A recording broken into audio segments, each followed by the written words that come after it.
Hi everyone, I'm Sue Lomi and I'm from Caritas Australia, and I'll be hosting you today. I wanted to welcome everyone to our youth prayer and dialogue today. It's a super exciting time and I wanted to be able to say welcome.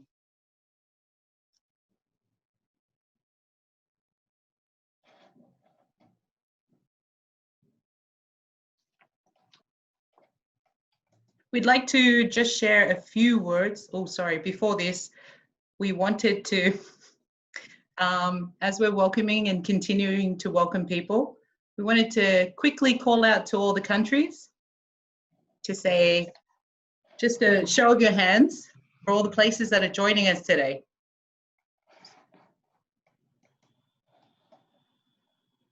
So I'm just gonna, as I call out your country,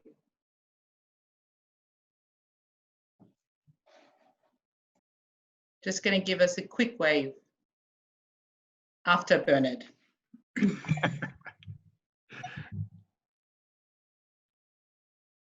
Sorry, Bernard. Thank you, Sue. Laudato Si was of global significance 5 years ago when it was published in 2015, a groundbreaking encyclical. Laudato Si teaches us how to build a better world together. People everywhere are crying out for hope, and our faith is urgently needed to light the way.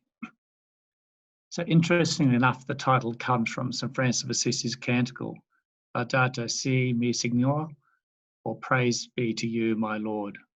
And it reminds us that our common home is like a sister with whom we share our life, and our beautiful mother who opens her arms to embrace us. So let us reflect on the wonders of creation.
Thank you, Bernard.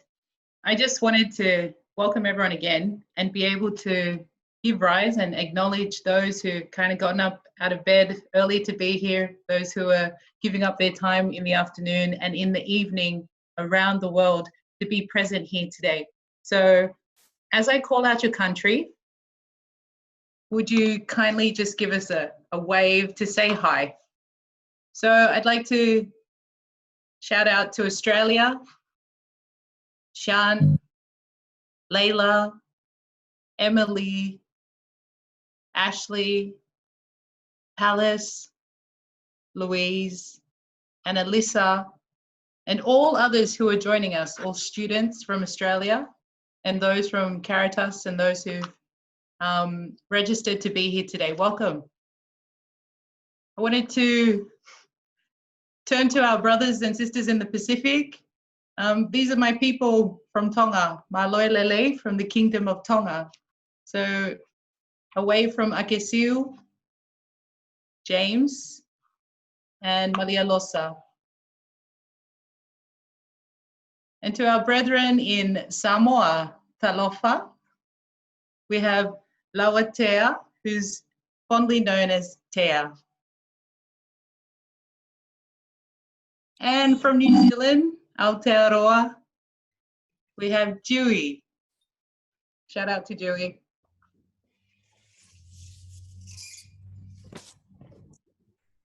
And an early morning wave for Malta's participants. Martha, Matthew,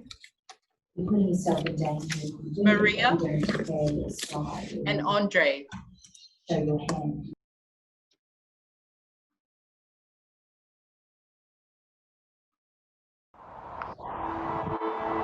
¿Qué tipo de mundo queremos dejar a quienes nos sucedan, a los niños que están creciendo?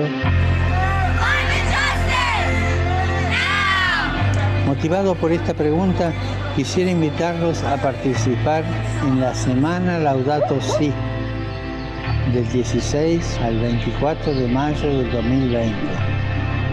Es una campaña global en ocasión del 5º aniversario de la Carta Encíclica Laudato Si sobre el cuidado de la casa común. Renuevo mi llamado urgente a responder a la crisis ecológica. El clamor de la tierra y el clamor de los pobres no dan para más. Cuidemos la creación, don de nuestro buen Dios creador. Celebremos juntos la semana Laudato Si. Que Dios los bendiga y no se olviden de rezar por mí.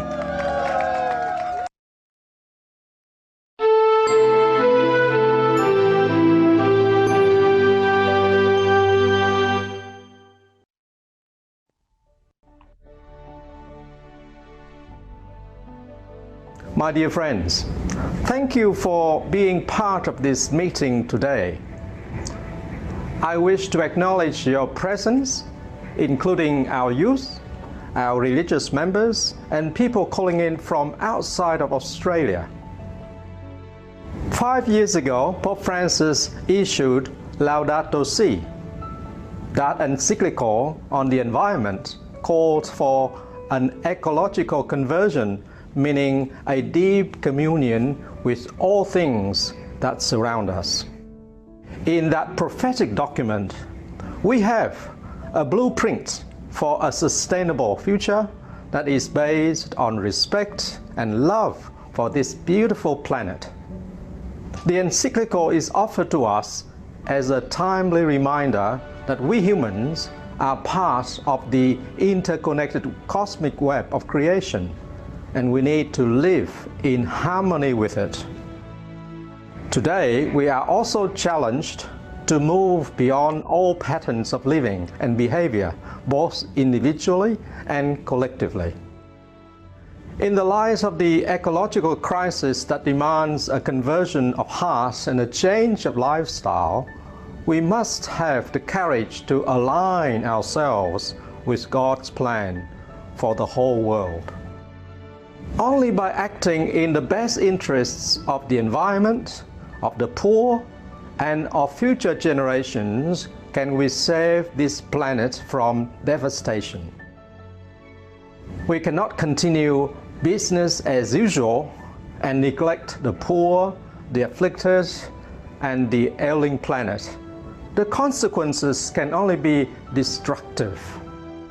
When we are out of touch with the natural world and our spiritual roots, we deprive ourselves of the antibodies we need to confront adversity. This ecological crisis we are living through is a symptom of a deeper malaise, a sign that we have alienated ourselves from the God of life and love, and that we have become dull to the cry of God's poor and the cry of God's creation. Therefore, it is an opportunity for us to recognize our own sinfulness that contributes to the suffering body of Christ. Now, at this moment, in the poor, the dispossessed, the marginalized, and of course, our wounded Mother Earth. It is a kairos for us to further God's restorative justice in the world. Laudato Si was and continues to be for Catholics and non-Catholics, domestically and globally, to enter into an ecological dialogue and an immediate call to action. The moral imperative of all Catholics is to respond to this ecological crisis, one we have witnessed recently through the bushfires, following on from years and years of drought. So I thank you for the work that you do in this field and wish you every success. Go forth, imagine and enact change in the post-COVID-19 world in your circles of influence.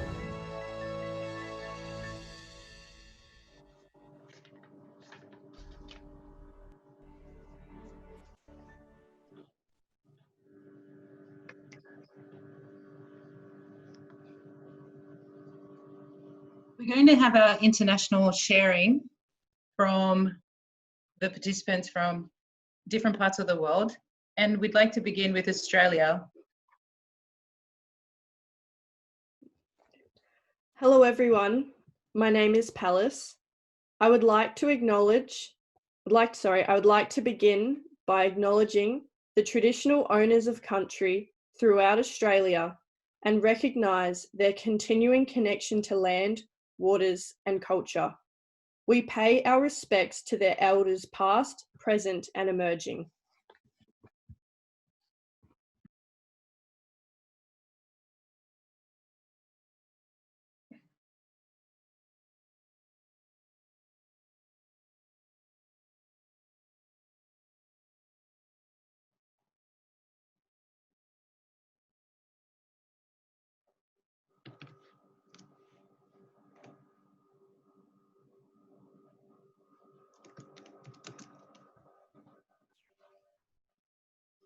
Ashley.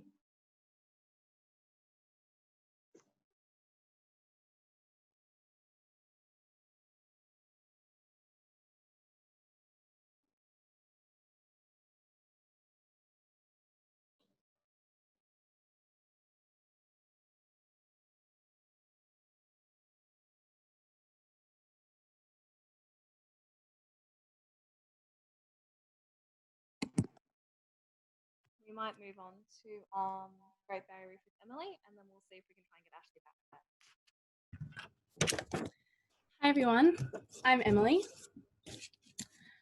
Here in Australia, we are lucky enough to have access to one of the 7 great natural wonders of the world, the Great Barrier Reef. It is the world's single biggest structure made of living organisms, stretching over 344,000 square kilometres.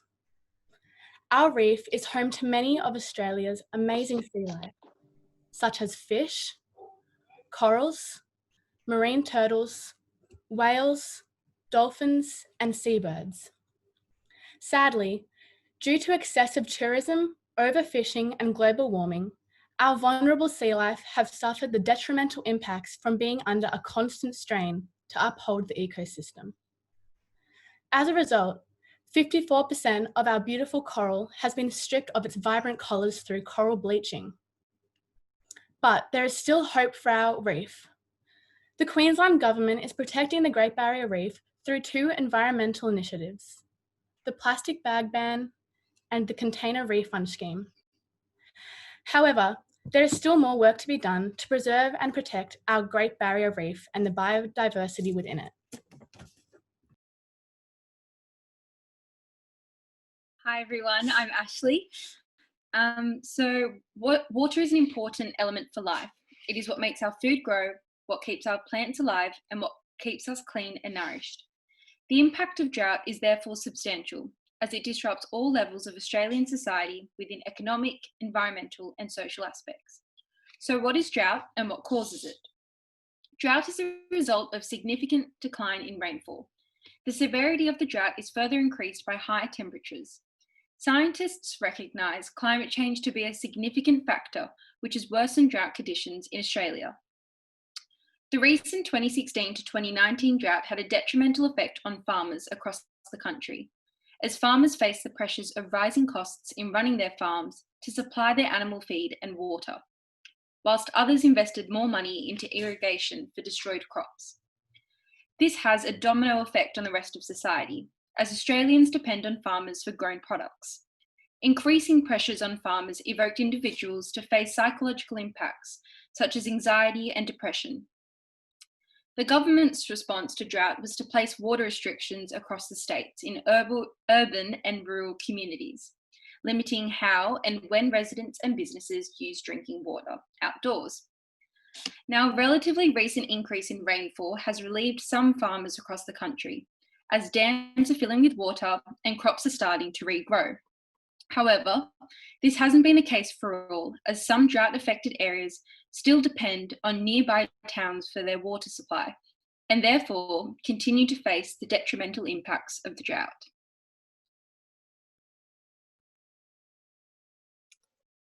Hello, my name is Shan. Biodiversity. Australia has between 6,000 to 8,000 unique species, 93% of which occur nowhere else on Earth. These animals, plants, insects, and fungi have enormous ecological, scientific, and cultural value to Indigenous people. However, Australia also has the highest mammalian extinction rate in the world. We recorded the first climate change called mammal extinction in the Bramble Cave Mellomas in an island off the north of Australia. Wildlife protection policy exists in law against poaching, hunting, and for conservation. However, legal protection in areas of land development, bushfires, and climate change are a grey area. The work of those looking after our biodiversity in Australia is being undertaken by wildlife organisations and volunteer organisations who fundraise for wildlife protection equipment, programs, as well as create shelters and hospitals for our injured wildlife.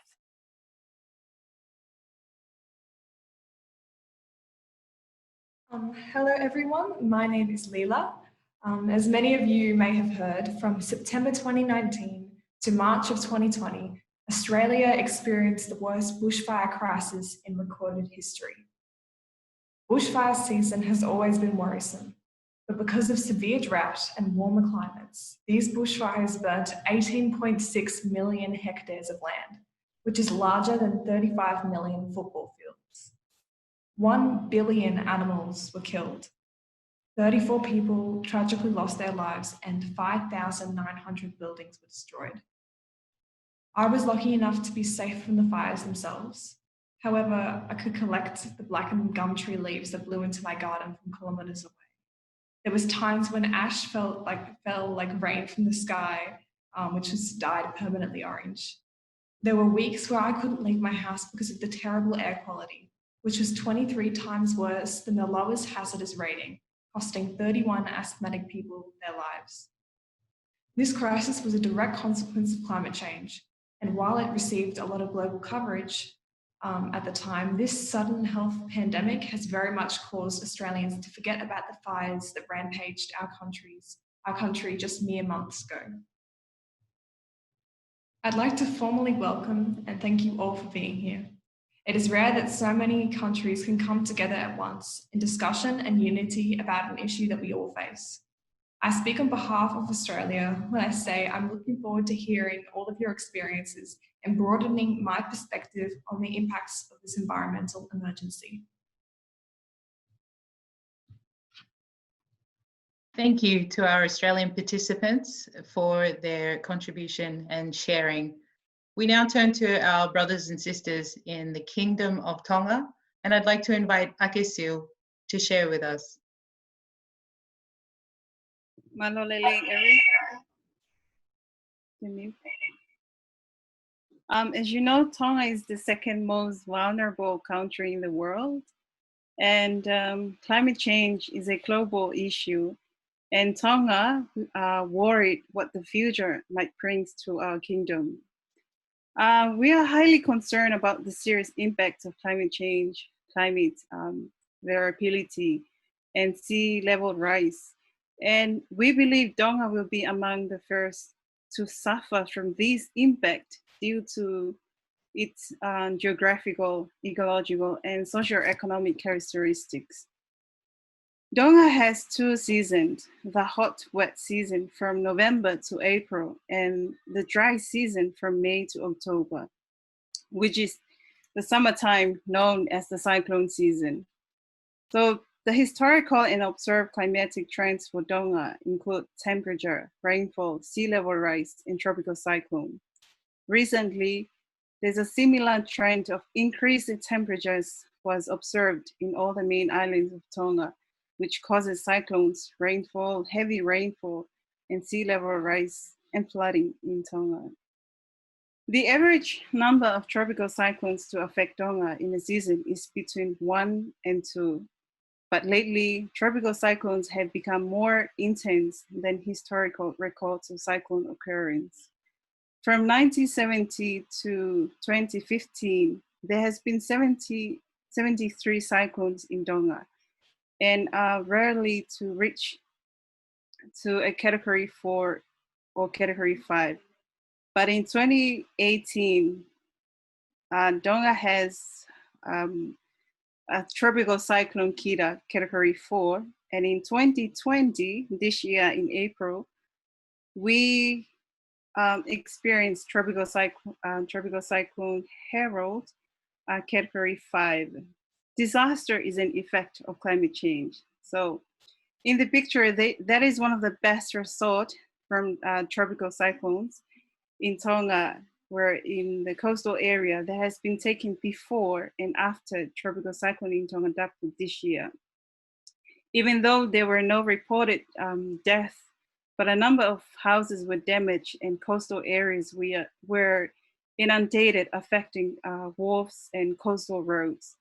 Not only these resorts have been damaged, but every coastal areas, whereas the community admitted that this is the worst cyclone to hit them since they have been staying in the coastal area. One of the impacts of climate change that we face in Tonga is sea level rise. When you talk climate change, the most critical factor for an island such as Tonga is sea level rise. Sea level rise is one of the highest priorities. And then you get the different weather patterns, because you have to look at climate change as a development issue, because it will affect agriculture. Climate change affects our water resources and also affect our ocean resources. So these are in effect what fueled our economy. So climate change and weather effect, it will affect a lot of agriculture, and there is a long-term or prolonged drought that comes out of that. Agriculture is the backbone of Tonga's economy, and one thing that we have to safeguard is our economic viability. But our job and what we have been tasked to do is to bring in measures that will safeguard us all across societies and from the effects of climate change. That could be soil protection measures. That could be climate tolerant crop. It could be different ways of agriculture, putting in policies, putting in plans to ensure that the whole of Tonga understands what climate change is the effect and the effect of climate change will bring and what Tonga can do about solving this problem. So according to the picture, the road washed away by the rising tides during cyclones here in Tonga in April, where mangroves have been washed away, leaving the land unprotected from winter cyclones. But the question here, do they fear the rising seas? Not necessarily, because some people just accept changes here. Nature changes. It is just part of life, and they don't really have much choice. There are cyclones, there is a rising sea, but for many of us in our communities, getting on with life as normal is a way of not accepting the problem and just coping. But it is a problem. Comparing the present days to the past, here in Tonga, the people were living on the coastal areas. But today, it's a different story as the residents have to relocate with their families further away from the coastal areas because high tide causes flooding. Flooding is one of the impacts that we faced, one of the most challenges that we face in Tonga. Flooding in Tonga is not common, but when it occurs, it is mainly due to prolonged heavy rain, storm tides, and heavy sea swell. These floodings often occur during the wet season, which is from November to April, and are mostly associated with the passage of a tropical cyclone or a tropical low. However, periods of abnormally high rainfall persisting for more than 3 months are rare. The areas mainly affected are the coastal low-lying areas, which are mainly in the southern Tonga and some of our outer group islands. And what are some of the projects that we have carried out and how successfully have been here in Tonga to adapt the climate change? One of the projects that we have been implemented by the climate change department, by the government and the Caritas, we are focused on coastline protection because for us, you must view the coastline as your first line of defense during natural disasters. The first line of defense in the case of tsunami is the coral reefs, and then you build protection measures after that. So there are currently a number of projects here in Tonga which focuses on coastline protection because the areas we focus on are the most vulnerable areas in Tonga Tapu.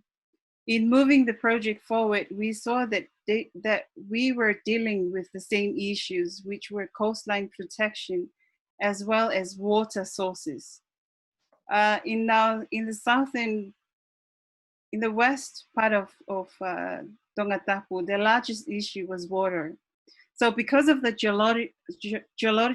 geological makeup, the water sources are located near the coastlines. So that is very vulnerable to seawater, and the contamination from seawater was a big issue. Furthermore, we, the government of Tonga, continue to provide seedlings to schools. We're doing a national awareness week by providing seedlings to schools, to the communities, and continue to the other islands with the aim of educating the people and the communities on the importance of planting trees and to ensure partnership to take actions against the negative impacts of climate change in Tonga. But living by the sea is a proud part of Tongan culture and identity, with 80% of Tongan living right on the coast. But yet, rising tides and increasingly unpredictable weather is making life difficult. But that doesn't mean that we're not doing anything. Tonga has been working together with the global community in addressing climate change issues and their devastating effects. I think that's a lot of countries are negotiating the economies, but we're just asking for survival. And we don't want to become another extinct culture. And we're fighting against the climate change. And I really appreciate this program for each country to share this. I know from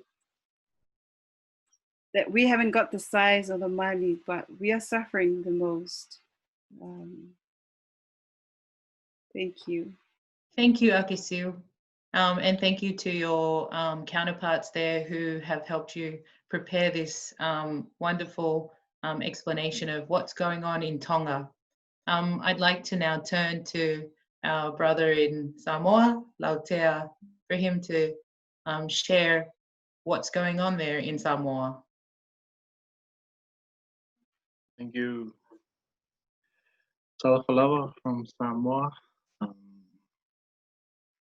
I want to start off by acknowledging our fathers that have been protecting the land and preserving it for us as we are trying to preserve for our children in the future.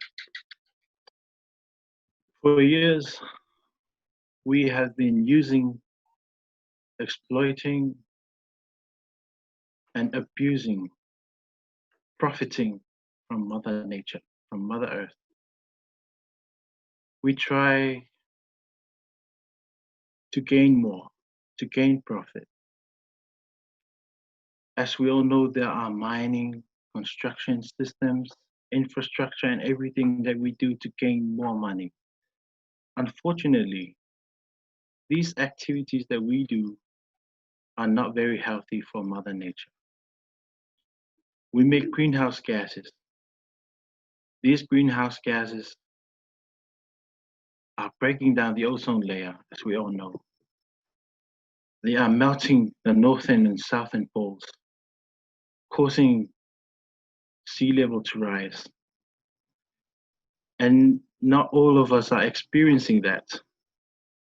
But us here in the Pacific, the low islands, as said and mentioned by Tonga, our houses are sunken by the sea level rise. We are losing our heritage. So what we are trying to do, we have implemented seawalls to protect our nature and our land, preserving our heritage for future reference. Another natural disaster that is very common here in Samoa is that the same of in Tonga, are cyclones. Samoa has 2 seasons, the dry season from April to November, and the wet season from November to April, which is also known as the cyclone season.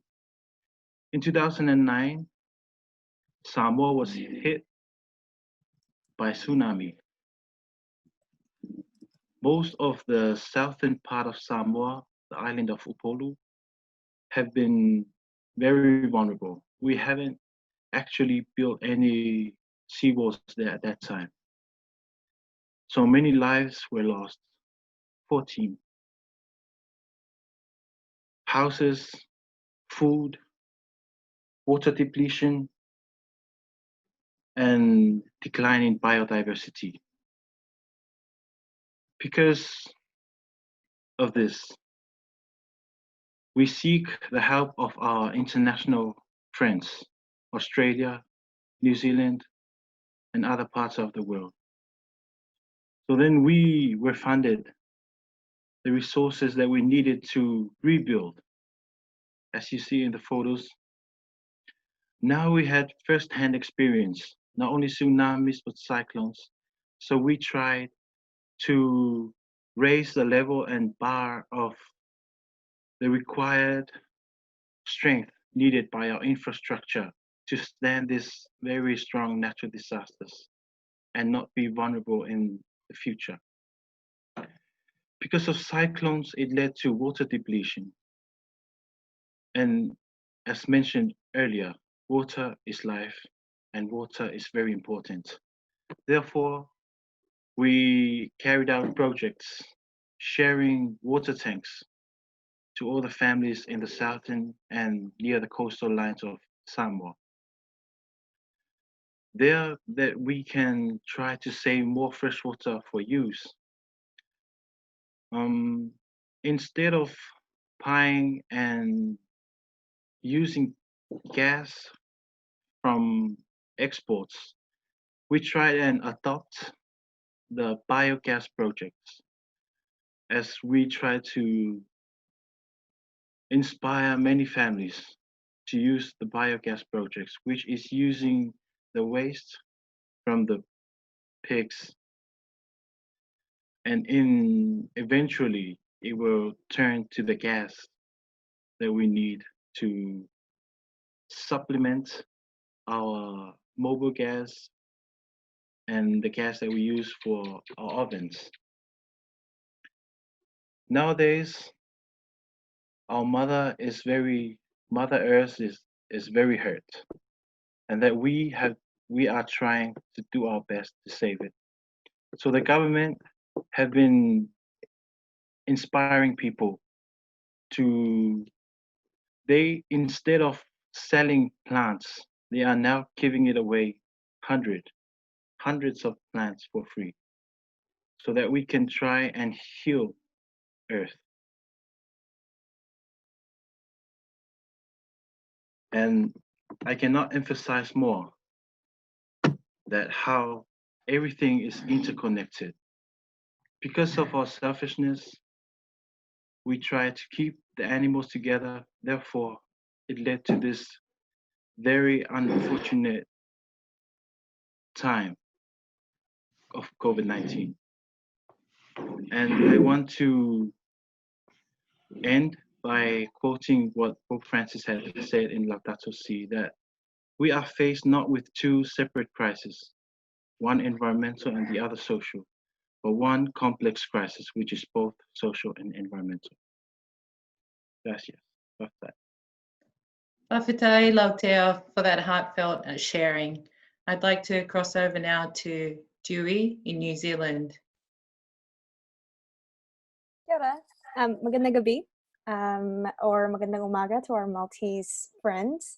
Kia ora tātou, ko Mayon e Mount Wellington te maunga, ko Ilog Pasig e Mission Bay te awa, no Manila me tamaki makauro aho, ko Dewey te ko ingoa. Again, hello, my name is Dewey and I'm calling from New Zealand. What I just said was a pepeha. It's a Māori way of introducing and grounding myself by acknowledging my roots and my connection to the land. In my pepeha, I connected myself to two of my countries, New Zealand and the Philippines. The Philippines being my home country. I said that Mount Mayon and Mount Wellington are my mountains. Mission Bay and Pasig River are my rivers, and finally that I'm from Manila and Auckland. It's important for me to acknowledge my home country because it is where I started my climate journey. In November 2013, Super Typhoon Haiyan hit Tacloban, Philippines and destroyed livelihoods and lives. And for many of you in the call, particularly those from the Pacific Islands, I think you can empathize in the fact that typhoons and cyclones, as you've said, have become a normal part of life. And in fact, Typhoon Haiyan in the Philippines was called Yolanda. So Y is the second to last alphabet, which meant that it was the 25th typhoon in 2013. So I can only imagine, how hard it would have been for everyone to go through 24 typhoons over the last 10 months, and then be hit by a super typhoon just when, people were getting ready for Christmas. And so since going to Tacloban in 2013, I have been actively advocating for climate action in the Philippines, in New Zealand, and abroad through the UN climate change negotiations. I currently work as a lawyer, and I volunteer as an activist for two groups. One is Laudato Si Generation, and I welcome everyone who would like to join that as part of the Oceania group, as well as Generation Zero. Last year, my group, Generation Zero, finally saw the Zero Carbon Act become a law. And it's a law that will set up a framework to bring our emissions to zero by 2050. However, as most of you guys would know, the goal means nothing without a plan. And a plan cannot start without knowing what we're trying to solve. So there are many environmental issues in New Zealand that requires a solution. But for this gathering, I've got 3 that I want to share. And I'd also like to share what kind of solutions we have for some of these problems so far. So that maybe some of you in the future could either use them or help us think of other ways to solve them. So the first issue that we have, which you will see on the bottom right corner, that's not the flag, is car dependency.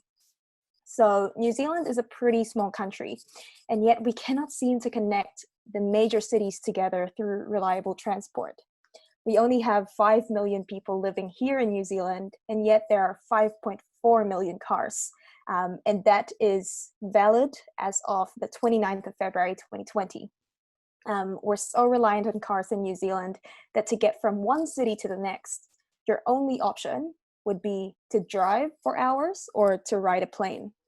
And in fact, before COVID-19, the ratio between Air New Zealand's domestic travel to international travel is 8-2. So the problem here isn't the fact that a lot of New Zealanders want to move around New Zealand.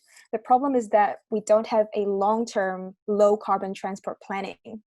So instead of investing in safe cycle lanes and better public transportation, we've been investing in roads in the last decade. So what we've been trying to do is shifting the public view towards active transport by turning car parks into better spaces for people to use. So we've actually used them as a kind of, this is a protest that we did, kind of like a silent protest, or artivism is what we call it. We used car parks, we rented it for a day, and we turned them into a picnic ground. And so that way people could see that, look, in the CBD, you could actually have spaces for people rather than cars. We've also been submitting on policies and plans to make sure that they prioritize a future of rail. And so last week, our budget for 2020 was announced. And this budget was putting in place 3 billion New Zealand dollars towards transportation and infrastructure. And so we've been trying to submit and really push our leaders to make sure that a big chunk of that money goes to rail. And last year I spoke to Air New Zealand. They had a sustainability masterclass, and I challenged an airline company to invest in rail. And I think given how the world has turned upside down and that air travel is on pause at the moment, it makes a lot of financial sense to invest in rail at the moment. So that's the first issue that we have in New Zealand. The second issue that we have is offshore drilling. And that would be the picture on the bottom left side. So offshore drilling is a big issue in New Zealand because I personally believe that any form of energy production that is not renewable is basically locking ourselves in an unsustainable future. Okay, we're locking ourselves in an unsustainable system that would make it a lot harder for people, such as those who work in those industries, to be able to transition out of them. During the lockdown, I watched this travel series of a Scottish rock and roll singer who was tracing Scottish roots all around America. And his trip led him to a town in Virginia, which has become a ghost town.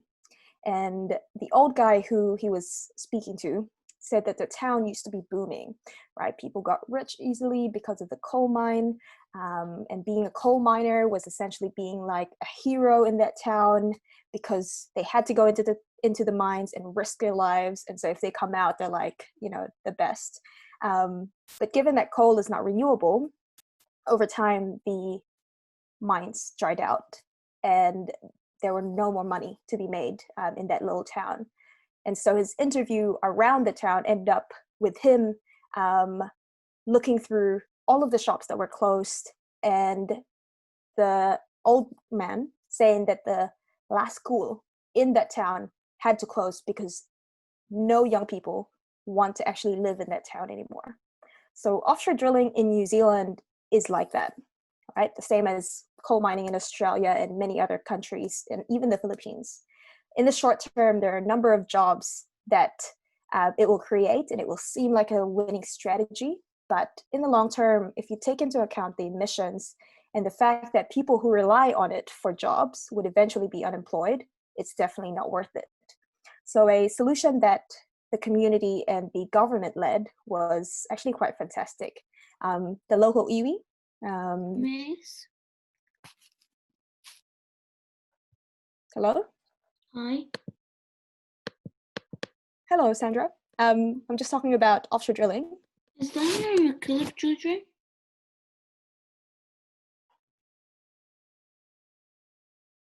Oh, okay.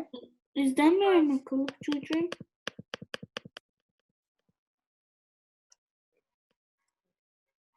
Do I continue? Yes. Okay. Yes, please. Thank you very much. Sorry about that. No, that's fine. Don't worry.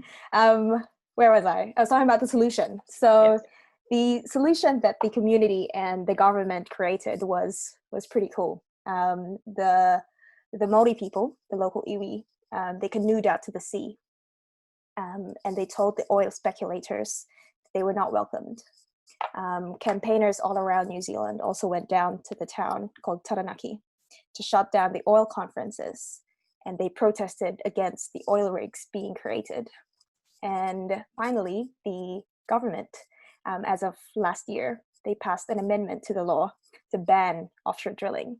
And so I guess the structural shift and like the institutional change that had happened to make sure that there is no future of offshore drilling or unsustainable energy production in New Zealand is still a work in progress, but it's started. And lastly, and most obvious environmental issue that we have in New Zealand is agriculture. And that's the most obvious picture in the slide, and that's obviously the cows. And again, solving this issue is a work in progress for us. If anything, it's also the hardest to solve because New Zealand is best known for its beef. It's also very hard to solve this because the agriculture sector is so favored that it's actually kept out of New Zealand's emissions trading scheme, right? So what that means is that the rest of New Zealand and all of the other industries will have to pay the price. And I think in situations like this, wherein livelihoods and culture is so entrenched when it comes to agriculture industry, it's actually better to find commonalities instead of painting a fight between climate activists and farmers. If anything, we're actually trying to befriend the young farmers. We're trying to humanize these farmers and the fact that, and acknowledge the fact that they have been locked into this livelihood and lifestyle.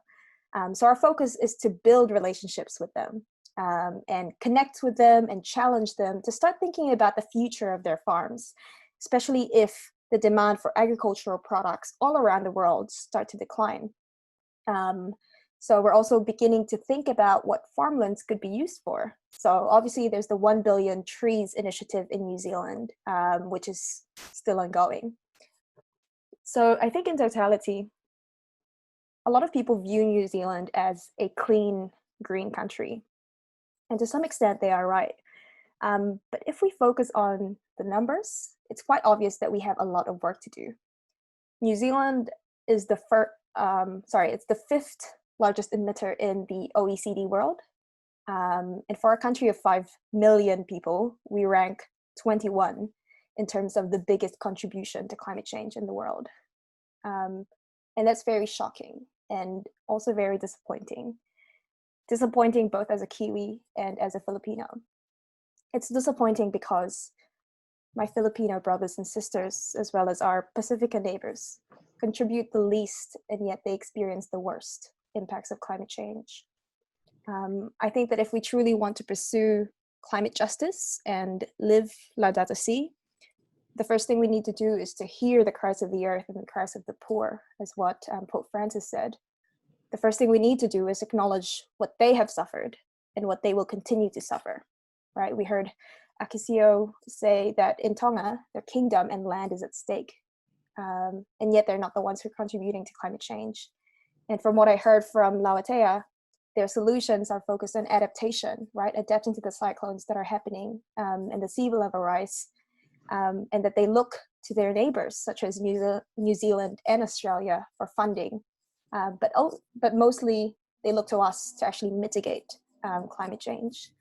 So this is why focusing on what could be done better and asking more from an OECD country such as New Zealand makes sense.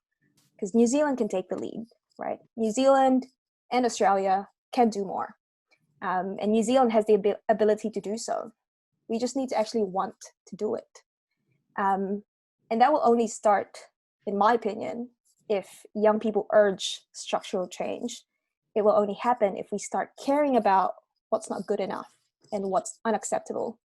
So I'm quite excited to connect with all of you and begin our ecological conversion through Laudato Si and through these connections across Oceania and Malta. So kia ora, thank you. Thank you so much, Julie. There's a lot for us to take in, and I'm sure there'll be an opportunity later, but I'd like to continue on by inviting our Maltese counterparts. Good morning to you. Hello, Malta. Good morning. Good morning. Sorry about that. So I will start the discussion. My name is Marta, and I study Earth Systems, which is sciences and geography. So needless to say, I study the environment very thoroughly, and I'm quite an environmental activist. I will start the discussion by talking about education. So on the Maltese Islands, environment and education are starting to slowly be combined. At university, when combining all the courses relating to the environment and their years, the number of students adds up to less than 150 people out of 11,000, while other courses have 250 people in just 1 year. Unfortunately, courses such as architecture attract more students, over 400, as they seem to offer more rewarding careers, making education unsustainable. While courses such as agriculture are open for less academically skilled people as a last resort. For younger students, environmental education is provided as part of the general subjects at school. The older generations that need it the most do not have this opportunity. And although children and teens have the opportunity, due to the influence and bias of the older generations, they treat the subject as extra and do not believe they need it. Obviously, with less education opportunities, more environmental problems are likely to occur, and Malta's environmental status keeps getting worse. I will leave it on to Matthew to continue the discussion. First of all, hello everyone, my name is Matthew. Before I begin, I wish to wish the best of luck to all of your countries and Australia, because I have some of my family members living there. I would like to talk about also the environment, especially the seas and beaches. A problem with the environment in Malta is the seas and beaches, which are covered with rubbish and dirt. Not only rubbish is a problem, but the fish and other creatures under the water are being destroyed and poisoned. As a diver, me and my friends not only explore the underwater world, but also protect the seas and animals that live there. Water is important for our survival, and we must work together to save a world that we live in. I will leave it on to Maria. Thank you, Matthew. Hi, I'm Maria, as Matthew stated. I'm very excited to meet all of you, and I've heard all of your Australias and New Zealand's, and I'm very excited to know about your countries. My friend and I wrote about migration in Malta, as it is one of the main issues that we find here in Malta. Migration in Malta is closely linked to the fact that it is in the Mediterranean Sea. It's closely related to its geographical position. According to statistics shown last year in 2019, 21% of the total population of Maltese islands consisted of foreigners. Most of the migrants that migrate to Malta are EU citizens, predominantly from the United Kingdom. However, Malta also faces an issue of irregular migration, as many travel from North Africa towards Europe. Regular migrants who land in Malta are often subject to compulsory detention. Since Malta is quite a small island with less than 500,000 of population, but it still has a dense population considered to its size, the government tried to adopt a pushback policy, but this has been rejected by the European Court of Human Rights. Malta is still trying to find common grounds with the EU in order to tackle the distribution of these migrants. Given the situation, a number of Maltese citizens find it difficult in accepting foreigners, as they perceive them to be a burden on our national economy. This may result in discrimination and unfairness towards these people. I will leave it up to Andrea to continue the discussion. Thank you. Hello, my name is Andrea Vella. I study geography and English. I'm very passionate about the environment, and today I'm going to talk about the over-construction problem in Malta. Malta is known for its small size and limited space when taken in consideration its highly densely population. Due to this issue, more buildings have to be built, which results in the degradation of the environment. In recent years, there has been a construction boom where Malta has seen buildings being built everywhere, disregarding aesthetics and sustainable planning. Biodiversity has been highly affected, where we have seen substantial decrease in bird populations due to the destruction of habitats and the uprooting of mature trees. This has caused uproar amongst the Maltese people, as this has resulted in a spike in respiratory problems such as asthma and is depriving current and future generations from the basic human right of cleaner and a healthy environment. Thanks to the resistance of multiple NGOs and the Maltese people, numerous building permits have been withdrawn, yet it is still an ongoing issue in Malta. The degradation of the environment is a result of greed and egoism, which shows that when they are present, there is an imbalance, but in times like this, we see that unity prevails, and this unites us as a country, where we face such challenges and fight for what is right. Thank you.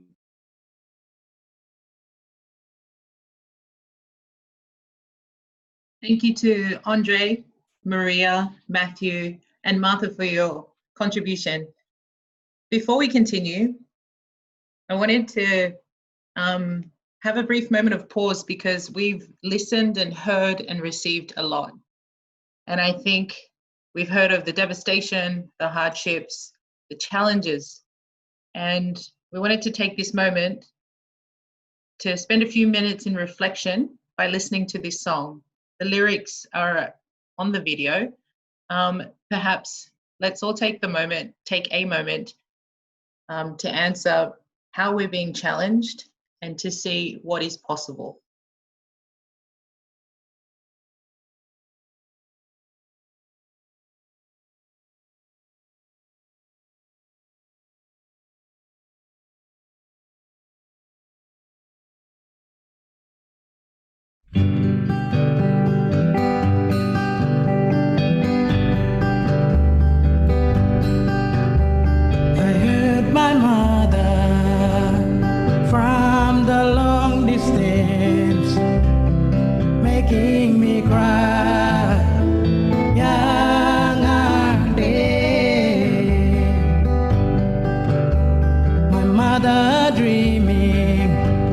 Storm clouds building across the sky.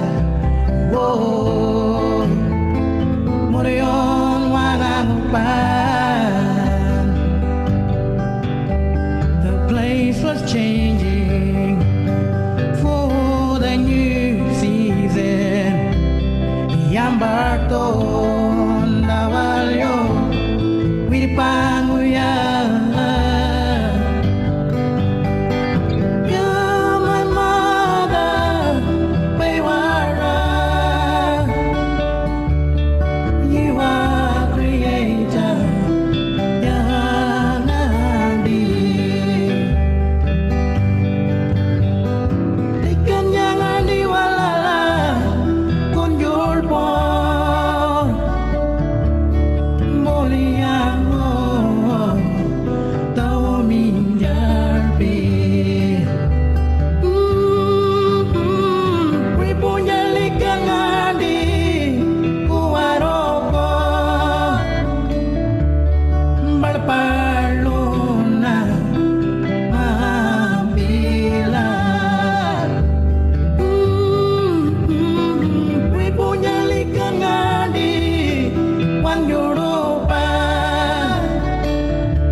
So as we continue this moment of reflection, we know that our mission is to reach the minds and hearts of people.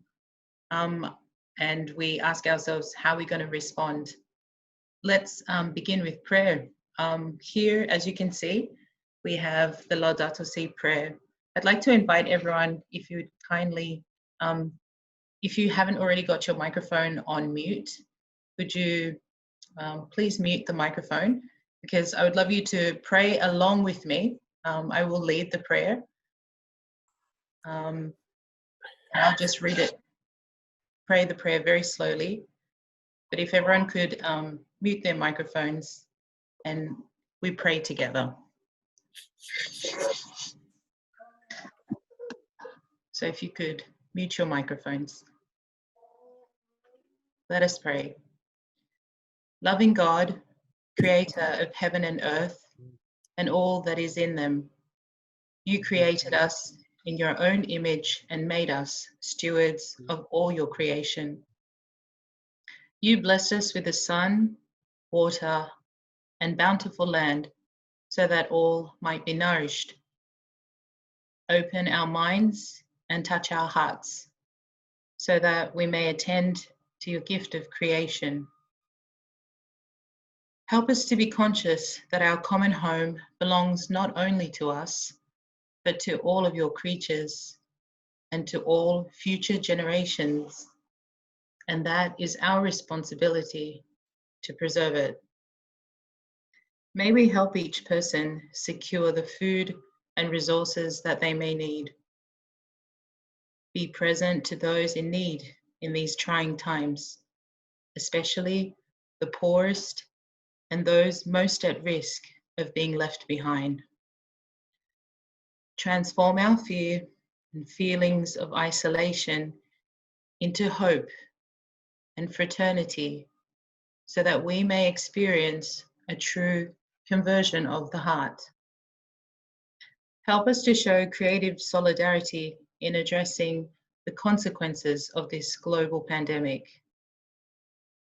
Make us courageous to embrace the changes that are needed in search of the common good. Now, more than ever, may we feel that we are all interconnected and interdependent. Enable us to listen and respond to the cry of the earth and the cry of the poor. May the present sufferings be the birth pangs of a more fraternal and sustainable world. Under the loving gaze of Mary, Help of Christians, we make this prayer through Christ our Lord. Amen.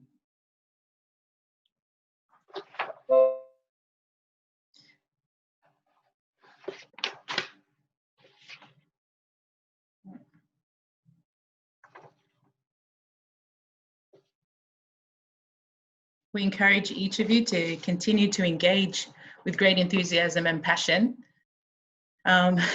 deeply. And we've experienced that this evening.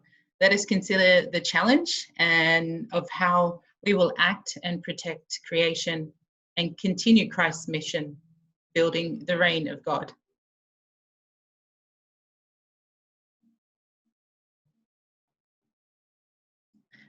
At this moment, if I'm correct, Claire, nod your head.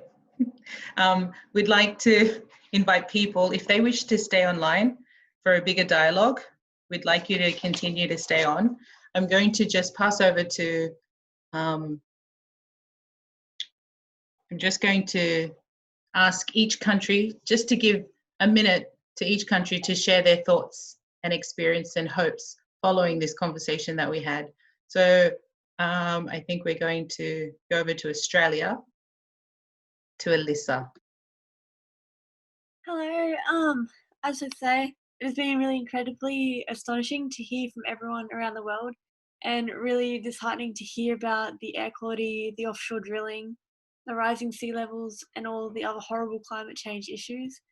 And it's terrifying to think that we are destroying so many beautiful places and maybe saying goodbye to our future generation, to some of the world's biggest sensations due to society's greed and abuse of power.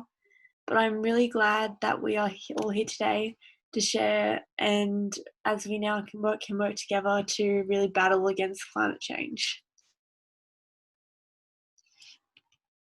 Thank you so much. And over to Akesiu in Tonga.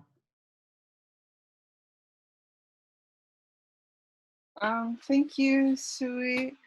Well, I guess, like I said, this virtual meeting, it's true, according to the Laudato Si week, the objective, it teaches us how to build a better world. And it is true that people everywhere are crying for hope, but I guess the Mother Earth are crying for our help. And it really helps to hear from the other countries about what the challenges that they face from each country. So I guess we all learn from each other tonight, even though it is true that the earth was here before us and it has been given to us. So the message here is for us to work together and build give the Mother Earth a healthy environment. So yeah, thank you. Thank you, Akesiu. Thank you. I'm gonna pass over to Lautea.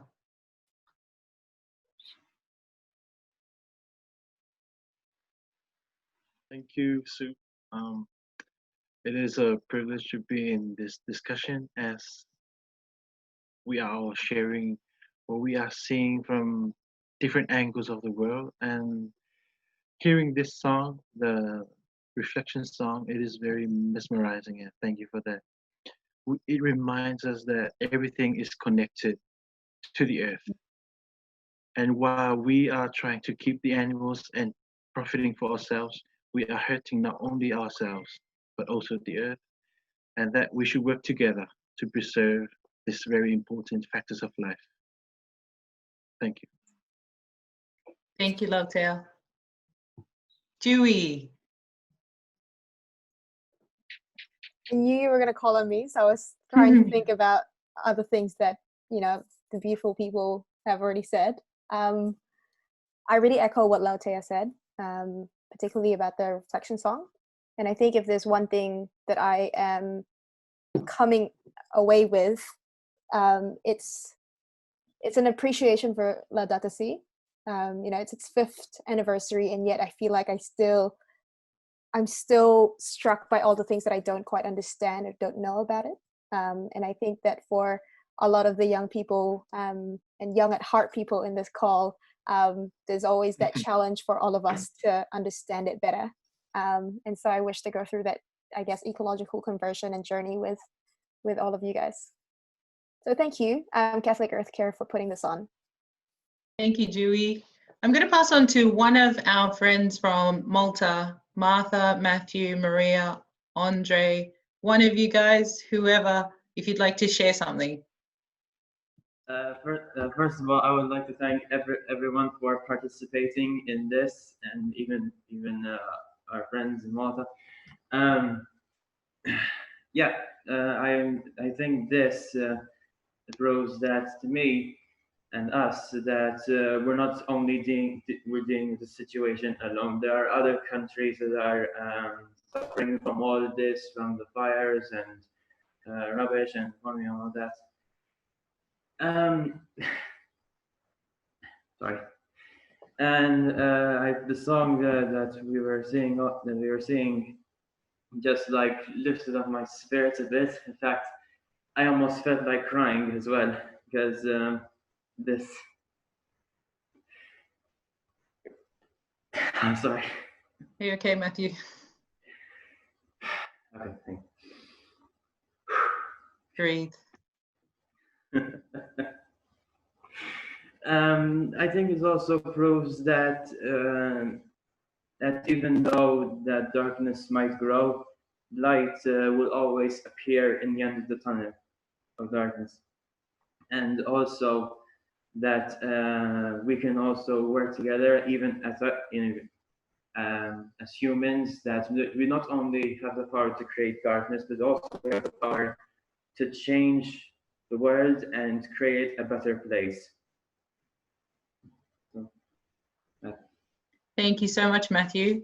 I think everybody here is taking up Pope Francis's challenge to become the very generation remembered for having generously shouldered these grave responsibilities that are put on you. So we'd like to extend a huge thank you to every single one of you from all the countries around the world and all the participants, the extra participants here in Australia for gathering today. We're super grateful for your time, and we know that the Maltese woke up really early to join us. We are very appreciative. Particular thank you to our brothers and sisters in the Pacific, in Tonga, in Samoa, and in New Zealand. And I think everybody today, I won't say evening or morning, are really grateful to participate here. And a big shout out also to Bernard and Claire for putting this together for us. So I just like to, it's exciting. And I've been asked to invite anybody who'd like to remain online, to have kind of like a bigger conversation or a dialogue after. You're more than welcome to stay on. But I will pass over to Bernard for a few words. Thanks, Sue. I think Pope Francis has really ignited the fire, because he said, like, next year, folks, we got to get this thing sorted, and for the next 7 years, we got to get it sorted as well. So I think he's set a 10-year timetable to be for the Catholic Church to be carbon neutral. That'll be interesting at the next Bishops' Conference meeting. But I think there's a great energy amongst our youth, and youth have always driven change. My children are in their 30s, and they tell me, Dad, step aside. We're taking over the world now. And when I think back to my late 20s and 30s, that's that's when you move in your career, and I think that's where you guys will be in now and over the next 10 years. This is where you create change from the people around you. And I say this very importantly, what Bishop Vincent said. And that is, you can't worry about the things you cannot change. Like there's your things that you have control over when you get up in the morning, particularly for in Malta, when the things you eat, what you do. And then there's people you know, your circle of influence, and then your areas of concern, the big issues of the world. If you spend time thinking about the big issues of the world, I want to change the world economic system. It's impossible. You can't. So you've got to work on the things you can control at your local level, talk to the people who have influence that you know, and create change from within. And your steps with someone else's steps next door and their steps and next steps will create local change and whole of community change over time. You will change your societies if you push from down below, but also engage all those people of influence, the ones that you know. Everyone knows someone else. So that's what you need to work at. I think in Malta, when I was in Malta twice, I was always told it's who you know in Malta. Is that right, Matthew? Who you know. So thank you, everyone. And thank you, Sue, for chairing today. And thank you, Claire, for, you can see her fingers dancing across the keyboard there, just keeping all the electronics working. So well done. And as Sue said, if you wish to sign off now, great. But we can unmute after this, because we're down to 61 now. We had 115 registrations and we're up to 80 people online. We're down to 60 now. But if 60 people want to have a chat, then let's do it.